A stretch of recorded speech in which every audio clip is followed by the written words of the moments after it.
어제 서연의 친구 지은이 울면서 우리 집 현관 앞에 섰다. 아무 말도 묻지 않았는데 미안해, 나 정말 미안해라는 말만 반복했다. 그리고 그녀의 입에서 나온 말 한마디가 내 세상을 통째로 무너뜨렸다. 내 아내 서연이 내 달째 너 몰래 바람 피우고 있어. 상대는 헬스 트레이너야. 내가 지금껏 그걸 다 가려줬어. 믿을 수 없었다. 아니, 믿고 싶지 않았다. 그런데 모든 조각이 그 순간 딱 맞아떨어졌다. 그날 이후로 나는 단 하루도 평범하게 살지 못했다. 그저 느낌이 이상하다 정도였던 의심은 순식간에 돌아올 수 없는 진실로 굳어졌다. 그리고 그 진실은 내 아내의 배신, 그리고 그 배신을 도와준 가장 가까운 사람의 침묵이었다. 아무도 예상하지 못했던 배신은 늘 가장 가까운 곳에서 시작된다. 내가 믿었던 사람들, 내 삶의 일부였던 존재들이 어느 날 갑자기 전혀 모르는 얼굴로 바뀌는 경험. 이 글은 그런 변화의 기록이다. 혹시 당신도 요즘 배우자의 기묘한 행동을 기분 탓으로 넘기고 있다면 이 이야기를 끝까지 읽어보길 권한다. 모든 게 드러났을 때 나는 후회했다. 왜 더 일찍, 더 분명히 의심하지 못했는지를. 그러나 이 이야기는 단순히 불륜의 고발이 아니다. 사랑의 끝이 어떤 얼굴을 하고 있는지, 그리고 그 끝에서 어떻게 나 자신을 다시 붙잡을 수 있는지에 대한 이야기다. 진실은 늘 무섭다. 하지만 모른 척하는 침묵은 더 무섭다. 나는 더 이상 외면하지 않기로 했다. 그리고 그 선택은 나를 완전히 다른 사람으로 바꿔놓았다. 결말은 여러분의 예상을 완전히 뒤엎을지도 모릅니다. 여러분의 생각은 어떠셨나요? 댓글로 꼭 남겨주세요. 구독과 좋아요도 잊지 마시고 방탐정의 이중 파일과 함께 더 놀랍고 흥미로운 이야기 속으로 떠나봐요. 요즘 아내가 낯설다. 그리고 지은 역시 이상하다. 서연은 내 아내이자 내가 7년 동안 함께해온 동반자다. 결혼한 지는 5년, 연애 포함 7년이었다. 그런 그녀가 요즘 너무 달라졌다. 그 변화는 천천히 그러나 확실하게 찾아왔다. 처음엔 그냥 기분 탓이라 여겼다. 핸드폰을 손에서 놓지 않고 화면을 꼭 가리거나 갑자기 운동에 집착하기 시작한 것도 별일 아니라고 애써 넘겼다. 서연은 4개월 전 체형을 가꾸고 싶다며 개인 PT를 등록했다.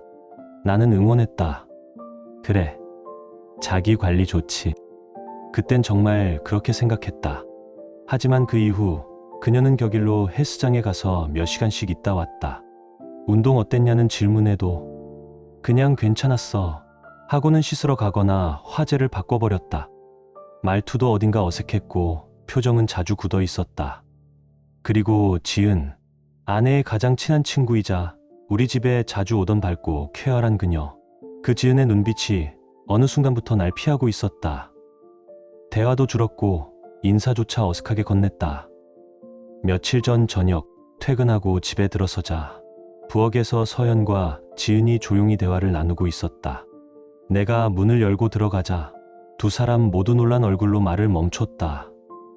서연은 어색한 미소를 지으며 말했다. 왔어. 우리 그냥 여자들끼리 수다 떨고 있었어.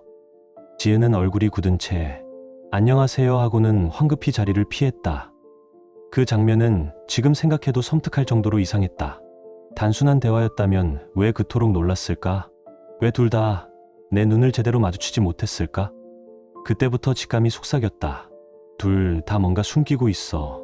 처음엔 믿고 싶지 않았다. 하지만 그 조용한 불안이 내 일상을 잠식해갔다.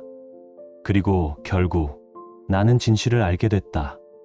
내 아내 서연은 4개월 전부터 개인 PT와 선을 넘었고 지은은 그 사실을 알고도 계속 감추어왔다. 내 곁에 있던 두 사람이, 내게 가장 가까운 존재들이 가장 깊은 상처의 중심에 서 있었다. 그날 밤 나는 조심스럽게 서연에게 물었다. 지은이 왜 그렇게 급히 갔어? 서연은 웃으며 대수롭지 않게 말했다. 당신이 너무 조용히 들어와서 놀란 거야. 그리고 지인 중 한 명이 깜짝 임신했다는 얘기를 하다가 좀 민감한 얘기라 당신한텐 말하고 싶지 않았어. 하지만 그 설명은 어딘가 부자연스러웠다. 민감한 얘기? 지은이 도망치든 나간 게 단지 놀라서였다고? 나는 그날 밤 내내 뒤척였다. 서연의 웃음은 가식처럼 느껴졌고 지은의 굳은 얼굴이 떠올랐다. 그날 이후 이상한 기분은 점점 커져만 갔다.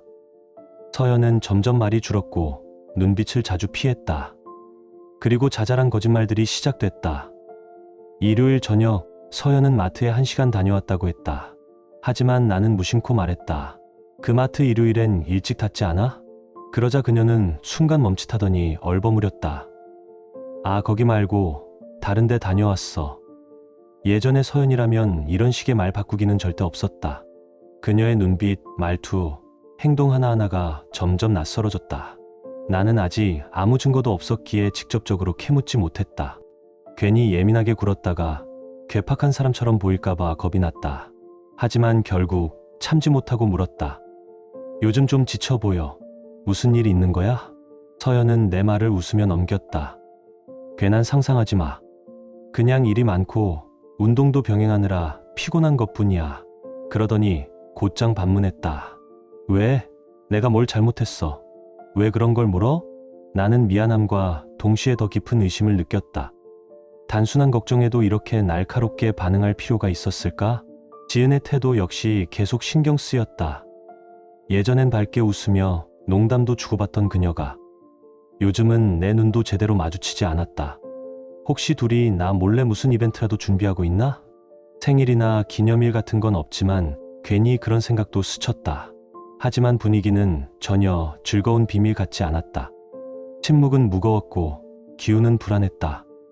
혹시 내가 과민한 걸까? 하지만 이 찜찜한 기분은 좀처럼 가시지 않았다.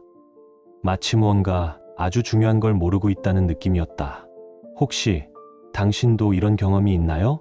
배우자의 태도가 갑자기 달라지고 가장 가까운 사람이 가장 멀게 느껴질 때 나는 지은에게 직접 물어볼까 수없이 고민했다. 하지만 쉽게 입이 떨어지지 않았다. 나는 단지 그들의 행동 뒤에 어떤 이유가 있는지 알고 싶었을 뿐이다. 무턱대고 아내를 의심하고 싶지 않았다. 하지만 이대로는 너무 괴로웠다.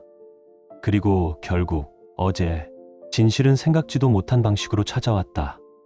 지은이 갑자기 우리 집 현관 앞에 섰다. 화장기 없는 얼굴, 부은 눈, 떨리는 손. 문을 열자마자 그녀는 울먹이며 말했다. 정말 미안해요, 정말. 너무 미안해요. 나는 무슨 일인지도 모른 채 그녀를 안으로 들였다. 지은은 떨리는 목소리로 모든 진실을 꺼내기 시작했다. 서연 씨 약 4개월 전부터 그 PT 선생님과 관계를 맺었어요. 그걸 저도 알고 있었고 지금까지 계속 덮어줬어요. 그 말을 듣는 순간 다리에 힘이 풀렸다.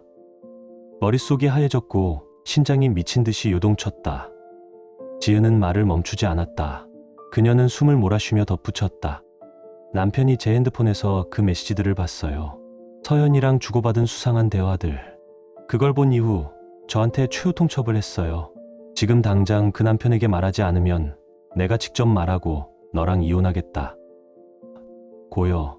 그 말에 더는 버틸 수 없었다는 지은. 결국 자신의 결혼을 지키기 위해 모든 걸 털어놓은 거였다. 지은은 상세히 말했다. 처음엔 단순한 트레이닝이었다. 그러다 농담, 장난이 오가며 조금씩 가까워졌고 어느 순간 선을 넘었다고 했다. 헬스장을 핑계 삼아 혹은 여자들끼리의 시간이라는 거짓말로 서연은 몇 달 동안 그와 만남을 이어온 것이다. 내가 지은과 함께 있을 거라 믿었던 날들, 그 시간에 그녀는 그 남자와 함께였고 지은은 거짓의 알리바이를 만들어줬다. 심지어 어떤 날은 서연의 핸드폰으로 지은이 내게 문자를 대신 보내기도 했다고 한다. 내 의심을 피하기 위해. 그리고 지난달 여자들끼리 스파 다녀올게라던 그 여행도 사실은 서연과 그 남자가 단둘이 다녀온 것이었다. 그날 밤 나는 문득 떠올렸다.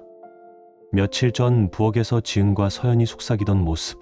그때 두 사람은 나를 보자마자 굳어버렸었다. 지은의 말에 따르면 그날 그녀는 서연에게 단호히 말하고 있었다고 했다. 이제 그만해. 더는 못 도와줘. 들키든지 아니면 직접 말하든지.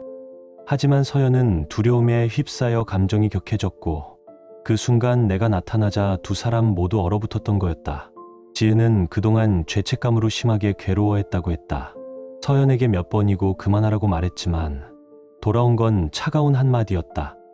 내가 뭘 알아. 내 일에 간섭하지 마. 그렇게 지은은 단순한 친구가 아닌 서연의 불륜을 가려주는 방패막이로 이용당하고 있었다. 하지만 지은도 더는 감당할 수 없었다고 했다. 친구를 배신하든 친구의 남편에게 거짓말을 하든 누군가는 반드시 상처받는 상황이었다고. 나는 소파에 앉아 지은의 입에서 흘러나오는 이 모든 이야기를 믿을 수 없다는 표정으로 들었다. 현실 같지 않았다. 아니, 현실이라고 믿고 싶지 않았다. 처음엔 아무 말도 할 수 없었다. 머릿속이 하얘졌고 심장은 미친 듯이 뛰었다. 그래도 겨우 입을 열어 물었다. 도대체 이게 어떻게 시작된 거야? 그리고 내 남편은 어떻게 알게 된 거지? 지은은 조심스럽게 말했다.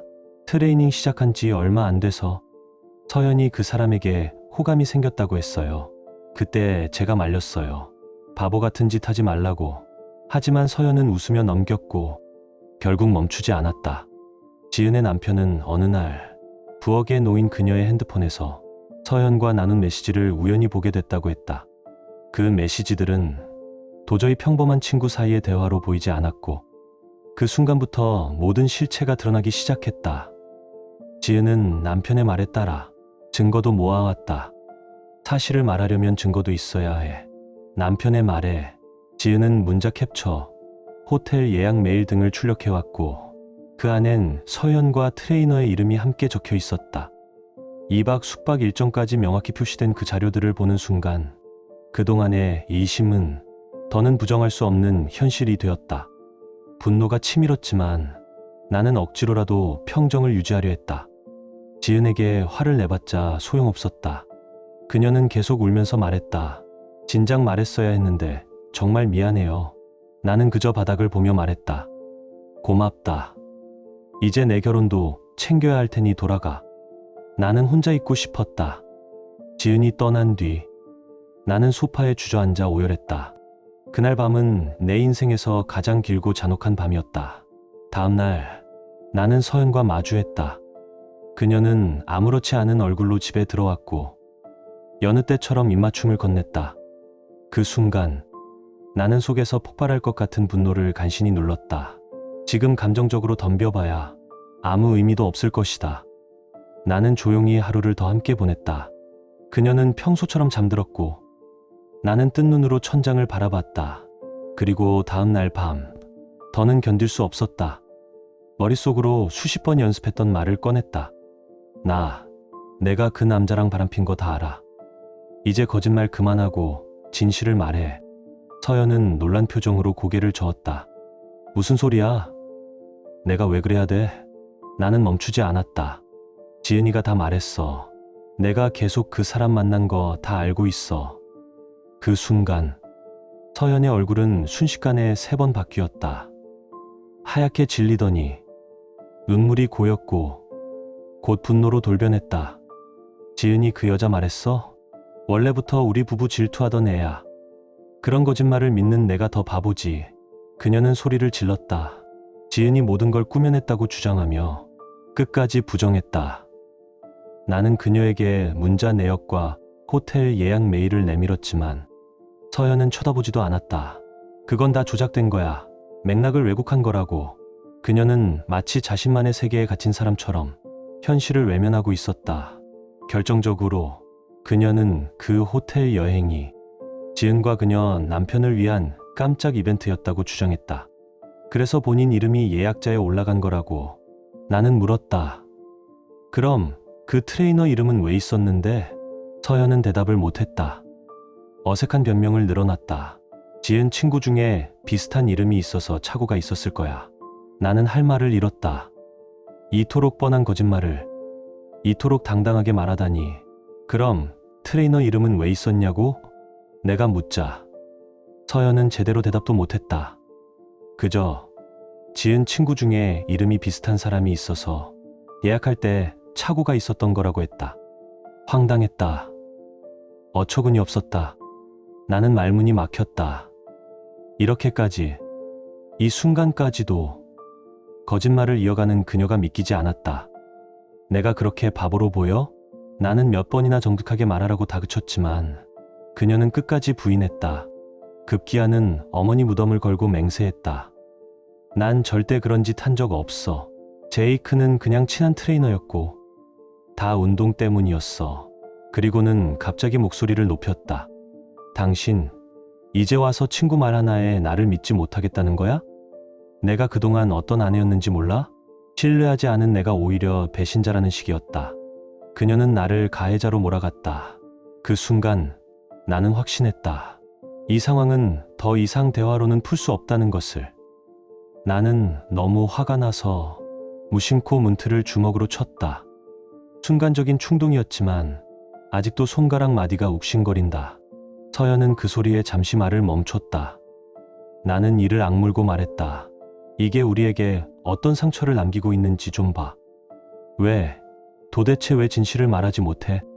하지만 서연은 여전히 당당한 얼굴로 말할 게 없어. 그냥 당신이 오해하고 있는 거야. 라고 반복했다. 그러더니 갑자기 태도를 바꿨다. 제발 믿어줘. 정말 아무 일도 없었어. 하며 내 손을 붙잡고 매달리기 시작했다. 분노, 회피, 눈물, 애원. 그녀는 가능한 모든 반응을 꺼내들며 나를 흔들고 막으려 했다. 하지만 나는 더는 버틸 수 없었다. 단호하게 말했다. 좋아. 내가 말 안 하겠다면 그 트레이너한테 직접 물어보는 수밖에. 그 말을 듣자 서연의 얼굴이 굳었다. 분노로 뒤틀렸던 표정이 공포로 바뀌는데 단 몇 초도 걸리지 않았다. 그 사람은 아무 상관없어. 거기까지 갈 필요는 없어. 서연은 당황해서 말을 더듬었다. 나는 되물었다.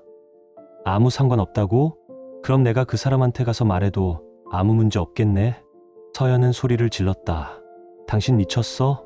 당신이 거기까지 가서 난리치면 우리 둘 다 창피만 당할 거야. 하지만 나는 더 이상 말리지 않았다. 이제 난 널 믿지 않아. 무슨 수를 써서라도 진실을 알아낼 거야. 그 말을 마지막으로 나는 침실로 가지 않았다.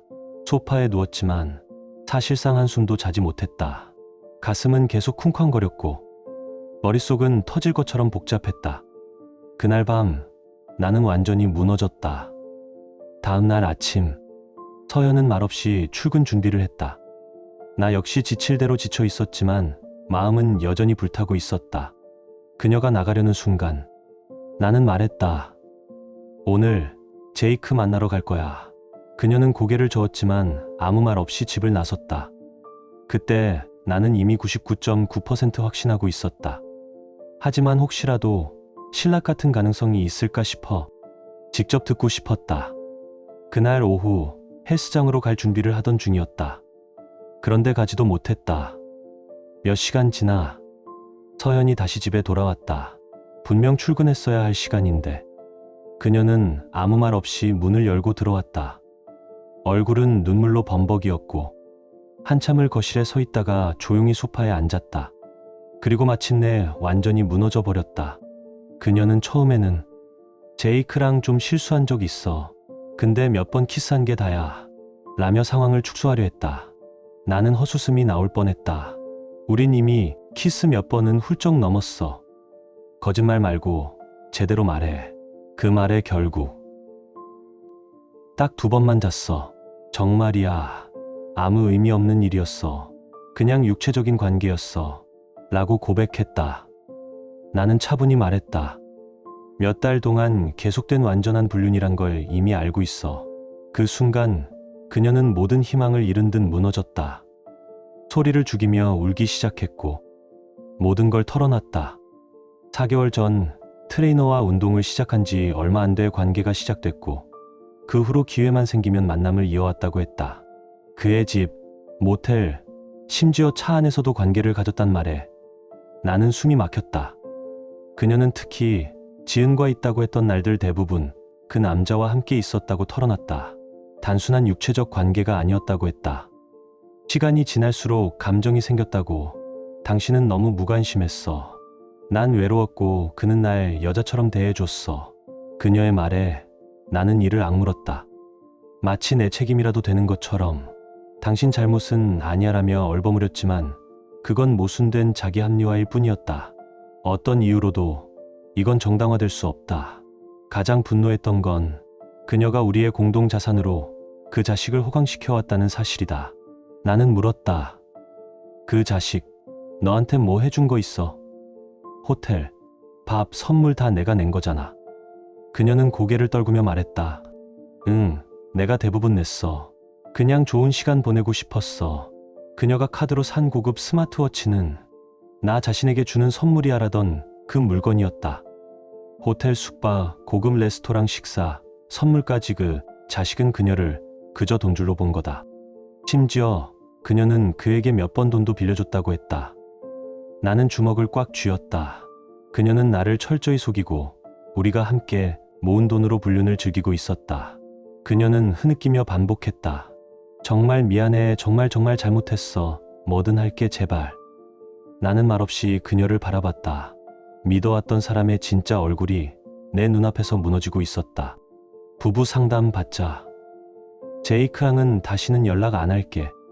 당신이 용서해준다면 평생 갚을게. 그녀는 무릎을 꿇고 내 손을 붙잡으며 애원했다. 나는 조용히 손을 뿌리치고 단호히 말했다. 그만해. 이상하게도 더 이상 화가 나지 않았다.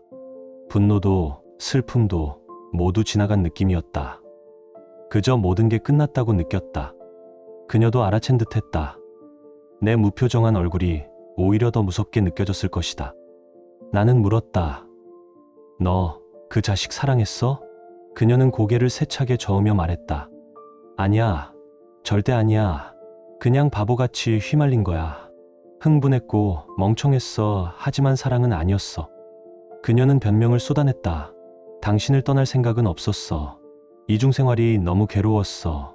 사실 이렇게 들킨 게 차라리 다행이야. 그 말에 나는 쓴웃음이 났다.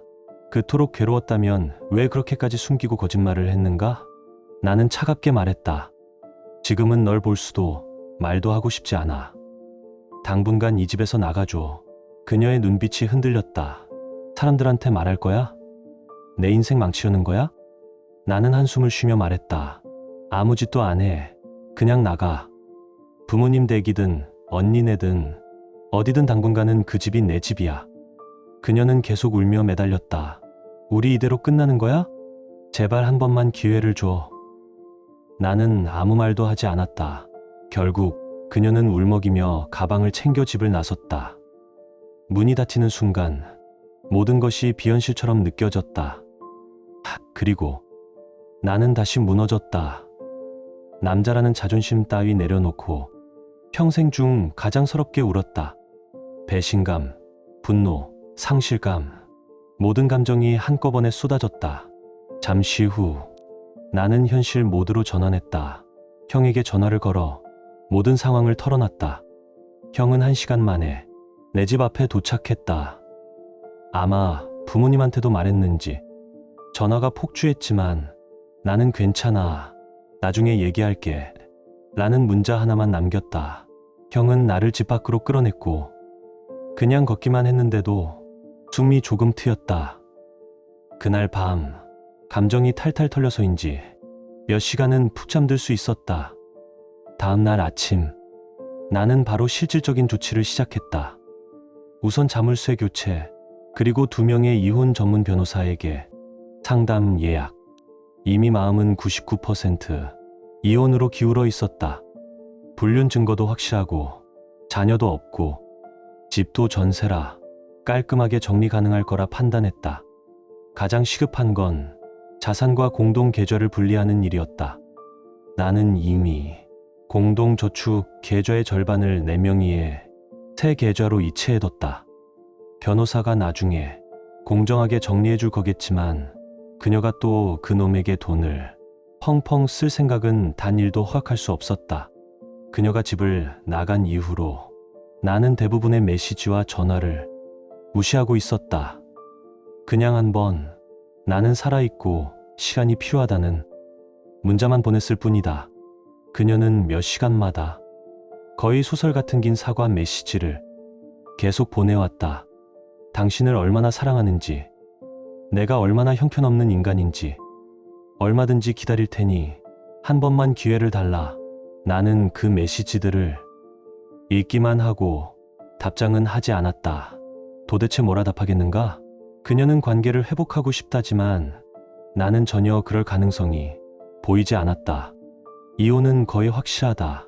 모든 절차가 마무리되면 그때 다시 정리해서 알릴 생각이다. 지금은 그냥 하루하루를 버티는 중이다. 그 사건이 벌어진 지 대략 2주가 지났다. 이제 상황을 마무리 지으며 여기에도 정리를 남기고자 한다. 많은 일이 있었다. 무엇보다 나는 결국 이혼을 신청했다. 변호사를 만나 모든 서류를 준비했고 며칠 전 그녀에게 공식적으로 이혼 서류를 전달했다. 나는 증거 자료들도 모두 정리해서 제출했다. 이주는 무과실 이혼이 가능해서 법적으로 꼭 필요한 건 아니었지만 나는 모든 걸 명확히 해두고 싶었다. 서류를 받은 그녀는 그야말로 충격에 빠져 우리 집으로 달려왔다. 눈물범벅이 된 얼굴로 제발 한 번만 얘기하자며 애원했다. 나는 문을 열어줬다. 끝까지 예의는 지키고 싶었고 솔직히 그녀가 이제 뭘 말할지 궁금하기도 했다. 그 다음 1시간은 또다시 뻔한 반복이었다. 울고 사과하고 제이크와 완전히 연락 끊었다며 결별을 직접 만나서 정리했다는 등 나는 굳이 그 이야기에 자세히 물어보지도 않았다. 이젠 진심으로 관심이 없었다. 그녀는 제이크는 아무 의미도 없었다며 그냥 혼란스러운 도피였다. 갱년기 비슷한 감정이었을 뿐이라고 했다. 부부 상담, 혼전계약서 작성, 모든 통화와 메시지 공유, 뭐든지 하겠다고 했다. 심지어는 당신도 누군가와 자보고 화풀이해도 된다고까지 말했다. 그 말이 나오자마자 나는 단호하게 잘랐다. 그딴 비열한 방식에는 전혀 관심 없어.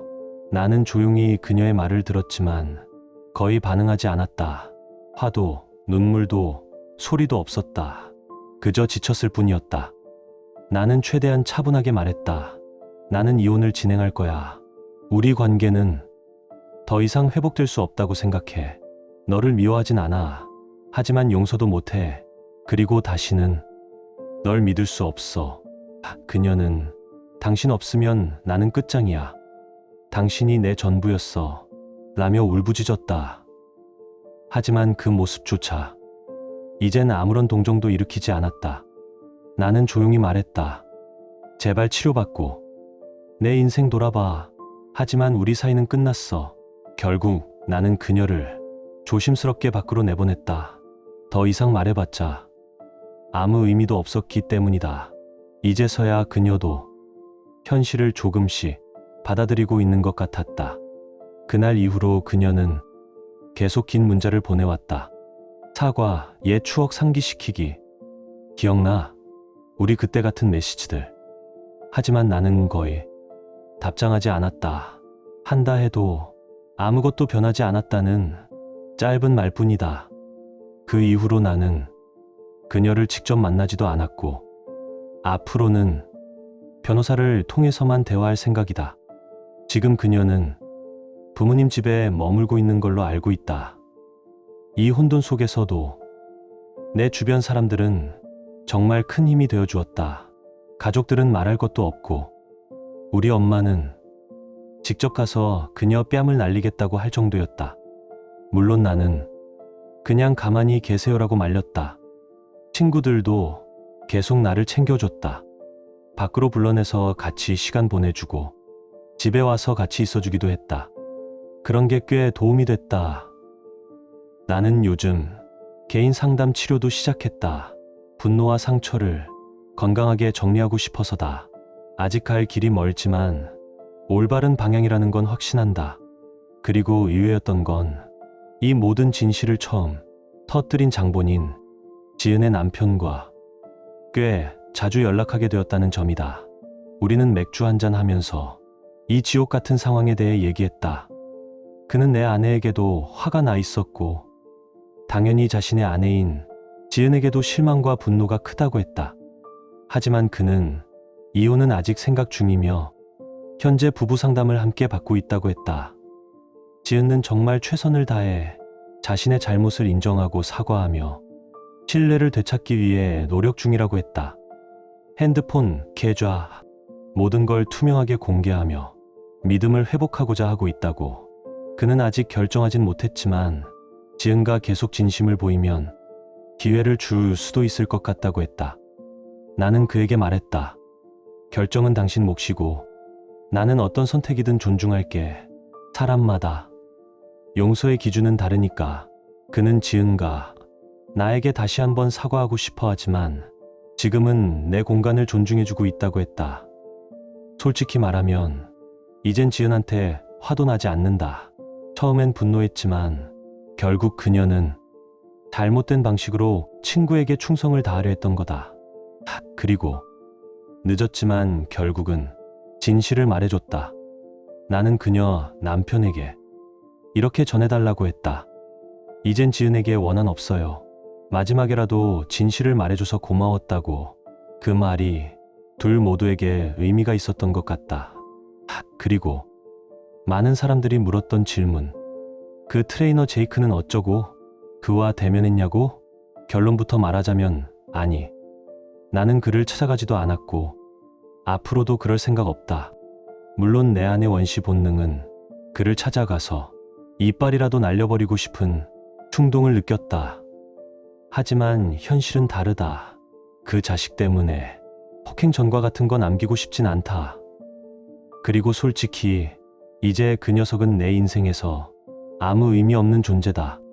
그 사람이 잘 되든 망하든 내 아내와 이어지든 깨지든 솔직히 말해 이제 그건 내 서커스도 아니고 내 원숭이도 아니다.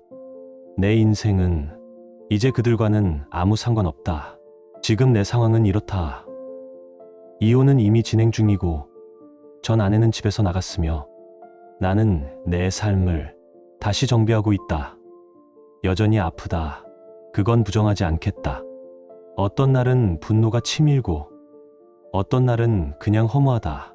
하지만 하루하루 지나갈수록 조금씩, 정말 조금씩이지만 원래의 나로 돌아오고 있다. 그리고 확신할 수 있다. 이 결혼을 끝내는 결정은 내가 내린 최고의 선택이었다고. 그녀가 보여준 기만과 무시는 도저히 다시 회복할 수 있는 수준이 아니었다. 이제 나는 앞을 본다. 가족과 친구들에게 의지하고 일과 취미로 시간을 채우고 스스로를 돌보며 살고 있다. 치유에는 시간이 걸리겠지만 나는 분명 그곳에 도착할 것이다. 마지막으로 이 이야기를 읽어주고 응원해준 모든 사람들에게 진심으로 감사한다. 처음 글을 썼을 때는 이런 식으로 전개될 줄은 상상도 못했다. 하지만 낯선 사람들의 조언과 격려는 내가 정말 어두운 시기를 견디는 데 큰 도움이 되었다. 정말 고맙다. 그녀가 집을 완전히 떠난 마지막 날을 나는 아직도 똑똑히 기억한다. 내가 떠나달라고 했던 날도 눈물로 용서를 구하러 왔던 그날도 아니다. 진짜 마지막. 내 마음속에서 그녀가 완전히 사라졌던 그 순간 말이다. 사랑도 분노도 아무것도 남지 않은 상태. 그녀는 낡은 여행용 캐리어를 들고 문 앞에 서 있었다. 눈은 퉁퉁 부어 있었고 목소리는 갈라졌다. 그런데 나는 이상하리만치 평온했다. 이젠 희망 없다는 거 알아. 그래도 언젠가 용서해 줄 수는 있을까? 나는 아무 말도 하지 않았다. 고개를 끄덕이지도 저어 보이지도 않았다. 그저 그녀의 뒤편 동이 트는 하늘을 바라봤다. 그리고 문은 조용히 닫혔다. 누군가는 평생을 걸려 놓아야 할 것을 놓는다. 나는 4개월이 걸렸다. 고통, 혼란, 공허, 그리고 해방. 나는 깨달았다. 사랑도 선택이고 믿음도 선택이며 떠나는 것도 용기 있는 선택이라는 걸. 나는 정리를 시작했다. 단지 집 안이 아니라 내 삶 전체를. 가구를 전부 바꿨다. 추억이 싫어서가 아니라 이제는 모든 것이 새 자리를 찾아야 할 때라고 느꼈기 때문이다. 매일 아침 조깅을 시작했다. 복수심이나 극복의 과시가 아니다. 그냥 새벽 공기를 가르며 뛰는 내 발소리가 마음을 조금씩 치유해주는 기분이었다. 책을 다시 읽기 시작했고 요리도 진지하게 배웠고 어머니와의 연락도 더 자주 하게 됐다. 그것으로 과거라는 문을 조용히 닫았다. 어느 날 문서 정리를 하다 사진 한 장을 발견했다. 나와 그녀, 다낭 여행에서 활짝 웃고 있던 모습. 한참을 그 사진을 바라봤다. 아프지 않았다. 아쉽지도 않았다. 그저 한때의 소중했으나 끝난 장면으로서 담담히 받아들였다. 그 사진을 오래된 박스에 넣으며 이렇게 썼다. 지우는 것이 아니라 더 이상 들고 가지 않을 뿐. 그녀가 지금 어떻게 지내는지는 모른다. 궁금하지도 않고 찾아볼 생각도 없다. 나도 아직 누굴 새로 만나진 않았다. 급하지 않다. 외롭지도 않다. 사랑을 믿냐고 묻는 사람이 있다. 나는 이렇게 대답한다. 믿는다. 진짜 사랑은 절대 나 자신을 잃게 만들지 않으니까. 어느 날 형과 친구들이랑 맥주를 마시며 웃고 있었다. 형이 말했다. 너 다시 예전 같아졌구나. 나는 웃으며 말했다. 아냐. 지금이 더 나아. 그때의 나보다 더 단단하고 더 자유로워. 어느 날 아침 커피를 내리고 창문을 열었다. 그런데 문득 깨달았다. 나는 더 이상 그녀를 떠올리지 않고 있었다. 어떤 곡도, 냄새도, 습관도 더는 그녀를 떠오르게 하지 않았다. 잊은 게 아니다. 그 고통이 더는 나를 조종하지 않을 뿐이다. 배신당한 사람에게 내가 해줄 수 있는 뻔한 말은 없다.